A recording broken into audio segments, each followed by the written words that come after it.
Let's dive in. I'm your host, Justin Tumanowski. You can find me at realestatejustin.com.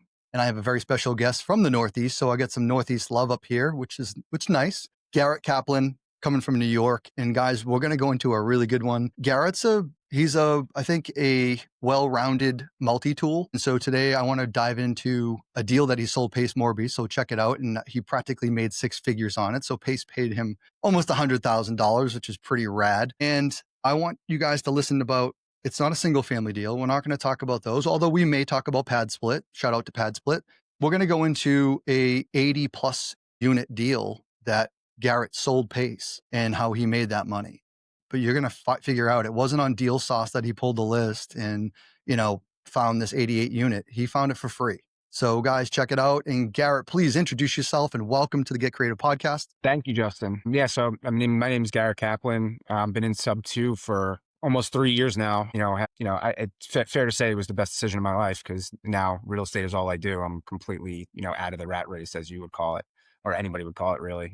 But the Lubbock deal was, it was my first deal that I did in SubTo. So, I was looking to figure out ways. I knew my strength was, looking at a deal, finding a deal, evaluating a deal. I knew that I was good at that. So the way I found this property, it was originally 6 buildings, 145 units. I went on LoopNet and just, I essentially just Googled seller finance deals in Texas, and LoopNet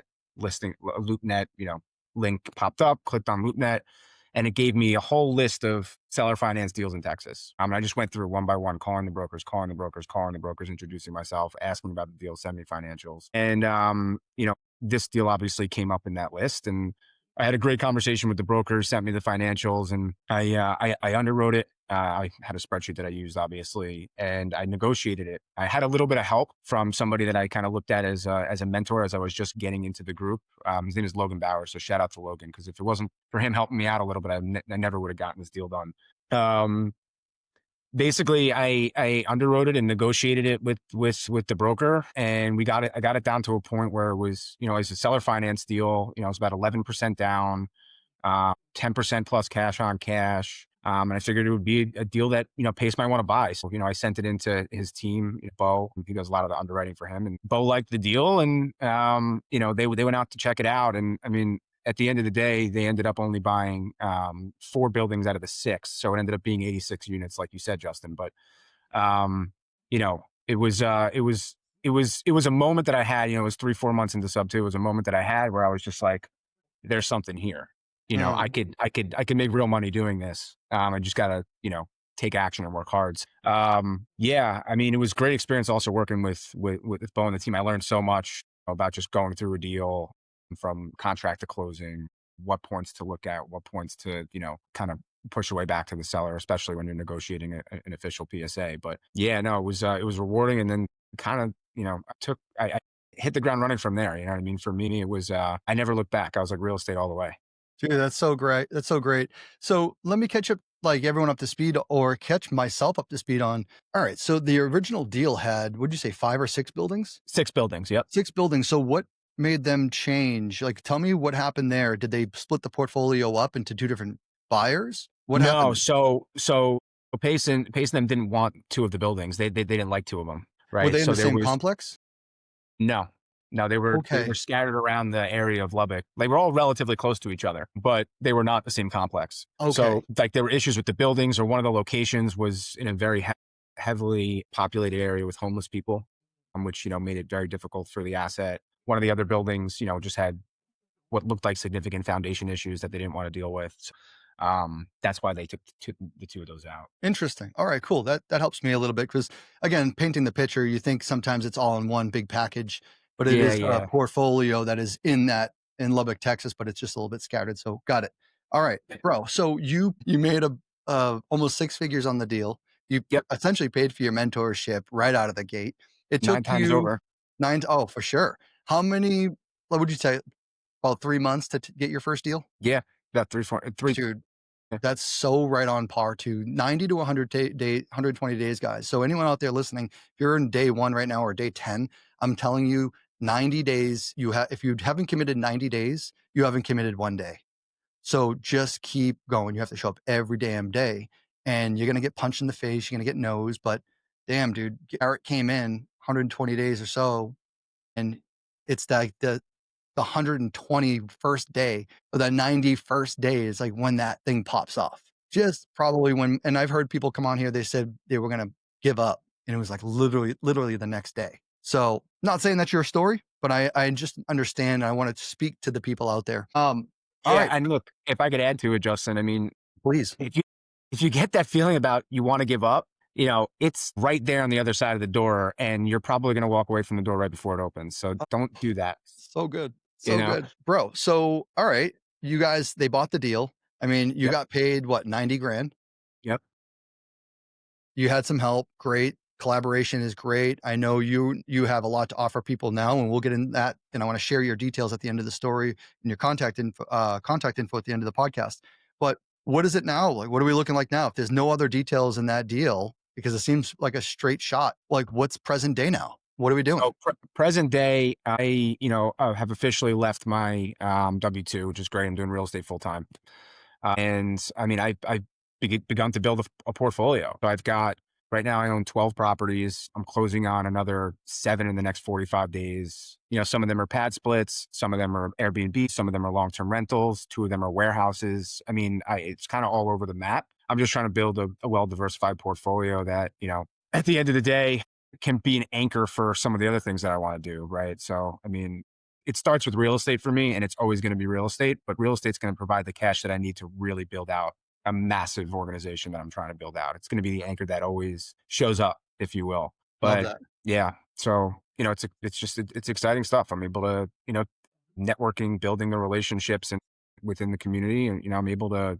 actually build something for myself and my family, which is fantastic. So where are you going right now with locating deals? Are you squatting up? Are you looking at, are you a buyer and you're just having wholesalers send you deals? What does this look like? And are you still pounding the phones? So great question. And it's everything, right? So it's everything you just mentioned, except I don't pound the phones. I have somebody that does that for me now.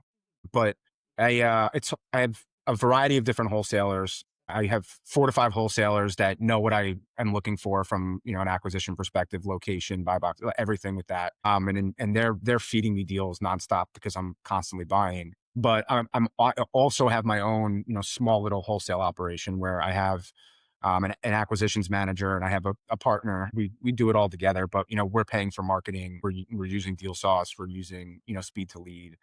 We're connected all the way through our CRMs. Our acquisition manager does the initial phone call, speaks to the seller, puts the information in, and I underwrite it and say, here's what we can offer.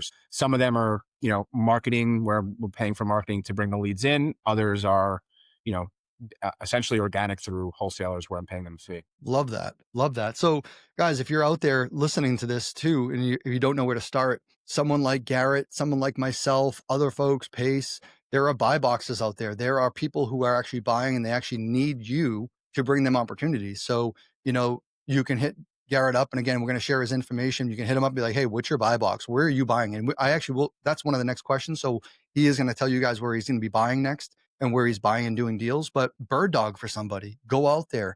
Go on saucemydeals.com. Go get your 2 free weeks of deal sauce if you don't have any money, right? You got 2 weeks at least to get cracking, pull some lists, and figure out where someone wants to do deals. You can then, I don't know, I always try to say, Garrett, like it doesn't cost you anything because you can literally, yeah, you need an internet connection, but you can literally get a Google Voice number and make phone calls from like a computer, right? So it's like you don't even need a cell phone. And go call active on markets. And Garrett, I want you to then tell people, so bird dogging, then we're going to talk in like wedge method, but you told me earlier you were buying deals in Atlanta or near Atlanta. So catch me up to speed. What does that look like? Because again, we're going to give a taste of what a buy box looks like. And what are you buying? So I'm looking for, single family homes within 20 minutes from the city center of Atlanta, 3-bed, 2-bath, 4-bed, 3-bath, anything over 1,800 square feet. I don't want to pay more than, 500,000 on a sales price.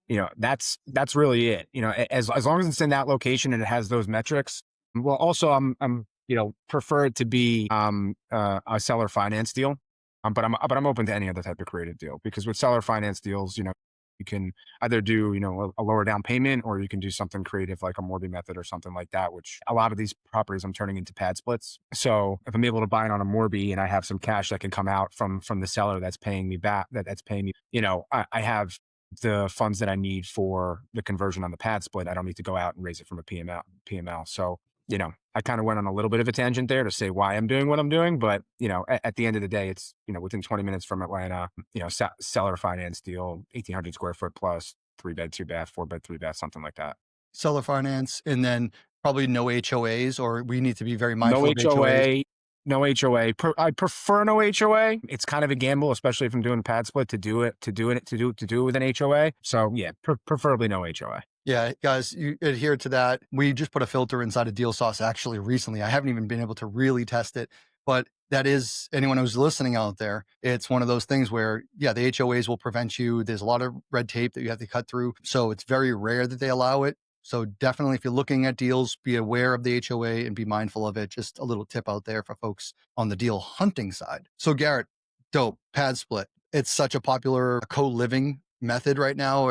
And I would say too, I think their home base is Atlanta, isn't it? I think so. Yeah. I think I so. thought I Yeah. heard that. So guys, if you're looking for PadSplit, this is not like there was no plan for this, but it was Pace Morby does work with PadSplit. So padsplit.com/Pace Morby, padsplit.com/Pace Morby. Check it out.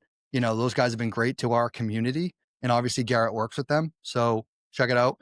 And Garrett, so what about Texas? What are you doing down there? Are you doing any other deals down there? Any So, collaborators?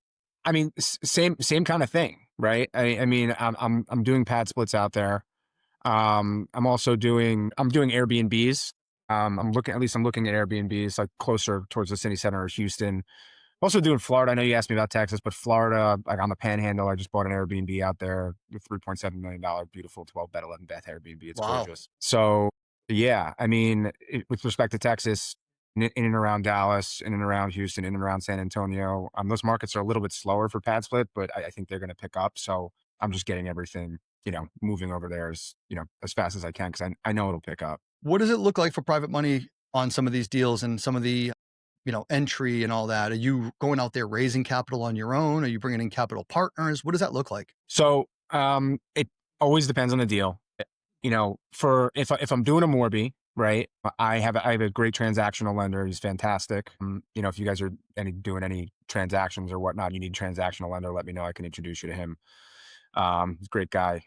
Gets the job done. That's for sure. So that I own 100% of the property. I don't have a PML coming in, or sorry, I'm not raising, equity capital for the deal.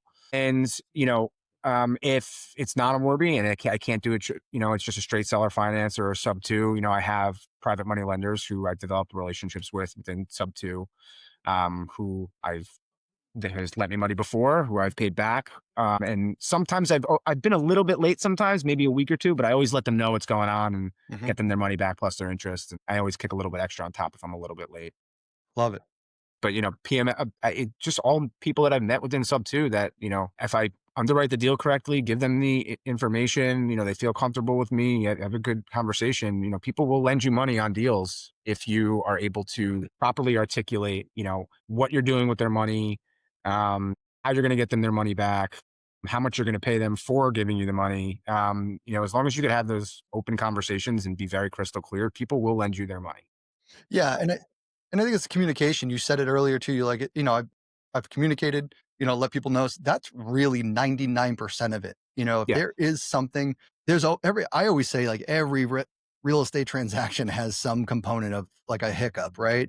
Now, Yeah. some go pretty great, swimmingly, no problems, minor things that you might not even know about. Others, the 11th hour, there's always something, some title or some release never got recorded or whatever it is. And you got to overcome those obstacles. And then same thing with PMLs, construction delays, contractors walking off or just stealing money and doing all these crazy things.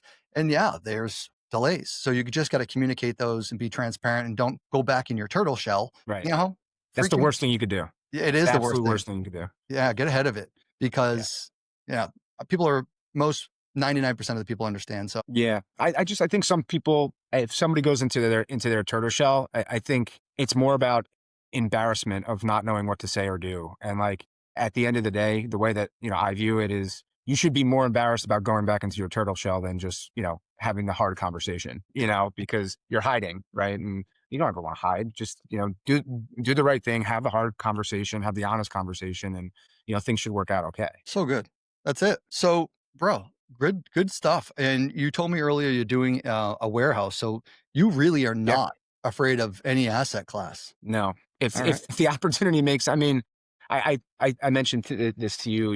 I'm an entrepreneur at heart, right? I've done a lot of different things. So I was in the wealth management space, and I was in private equity, venture capital, and now I'm doing real estate. And so I've seen so many different asset classes and so many different things. So if I could look at an opportunity, whether it's a warehouse or multifamily property or a single family home, and say, okay, the numbers make sense, the timeline makes sense. I also know how to get it done from a structural perspective, and I know the players that I need to bring in to make it a reality, right? Why not do it? Why say no? You know what? I'm only focusing on single family because that's what I want to do. That's fine. You can do that. I'm not saying there's anything wrong with that. Just my approach is if you can make it happen and you could put the right players in the right places to get it done, and it makes you money. To me, it's why not, right? Yeah. So What do you yeah. think? Would you think you're a visionary at heart or an integrator or a little bit of both? I'm sensing because I've heard two different components, so I really want to hear it from you. Yeah, no, I would, I, I mean, I don't want to say visionary because I feel like I'm not being humble by saying that. You know what I mean? I feel like that's like not, but I guess you could say that. Yeah. I mean, if I see an opportunity and can make it work, I do it, Yeah. and, so yeah. No, and guys, if you guys, I didn't mean to put him on the spot either, and that wasn't the plan. It was more or less if you guys are listening too, he's done a lot of different things, but then at the same notion, someone who can be a visionary could see a lot of things and be involved in a lot of things, but then there is an integrator part where it comes in to then put the right people in the right seats and to be like the conductor. Think of it that way, guys. Yeah. So, when someone does that as well, and most visionaries cannot do that. They have the ideas, but they need someone to help execute those ideas. So I can sense Garrett having a little bit of both of those components. So pretty awesome stuff. So Garrett, listen, how do we get a hold of you? What are you looking for? You got your buy box. How do we get a hold of you? So you can find me on Facebook. You can DM me on Facebook. It's just my name, Garrett Caplin. You can also email me to gcaplin, so GCAPLIN at CaplinREI.com. So spelled the same way, REI.com. Shoot me an email, ask me for my buy box. I can give you the details. If you're struggling and you're feeling like you're quitting, like you want to quit or give up, you reach out to me. I'll help you with your first deal or find a first deal or do something with you to help you get over that hump so you kind of go ahead on your own and do your thing. With obviously I'll always be there to help if you need it. But bottom line is, don't just reach out to me for, if you have a deal for me, reach out to me if you're struggling. I can give you the advice that, I use for myself to be somewhat successful in this. So someone pulls a list, someone gets a hold of a seller, they got a active commercial. Let's say there was an active or an expired commercial listing or whatever listing, but I'm going to go with that LoopNet type of one that you did earlier, that 86 unit or 88. And they're struggling. They got someone to say, hey, I think they would explore creative. That'd probably be a good time to bring you in, have a conversation. Maybe you guys could get that over or maybe convey a better message to the broker. Yeah. Yes. Because you've been there. Yeah. Happy to get on the phone with anybody. Yeah. Guys, that's how you get out of your own way. So don't be too prideful. Don't go back in your shell. I think the two takeaways today is like, don't go back in your shell with your PMLs and, be upfront and transparent on, the BS that happens in these transactions, but also don't be afraid to ask for help inside of a transaction or when you're starting out. But don't be an ask hole. That's the other one I'm going to add on there. Don't be an ask hole. That's a paceism. Make sure you have someone who raises their hand and a broker actually you've had a conversation with. Don't just send Garrett prospects that you haven't even spoken with. That's where there's a line there. Garrett's not going to do all the work for you guys, but Garrett, what about your Instagram? Facebook. So Facebook is my name. Same thing as Instagram. It's just my name, Garrett Caplin. Caplin, guys, you go hit him up, go like him, go subscribe to him, give him some love. Garrett, appreciate you so much. Good to hear your story. Thanks for being in the community. And guys, I hope you got some value from this. I'm Justin Tumanowski. You can find me at realestatejustin.com. Please go over to PadSplit, padsplit.com/Pace Morby. And also Deal Sauce. Get your 2 free weeks at saucemydeals.com. That is Get Creative Podcast. I'll see you guys in the next one.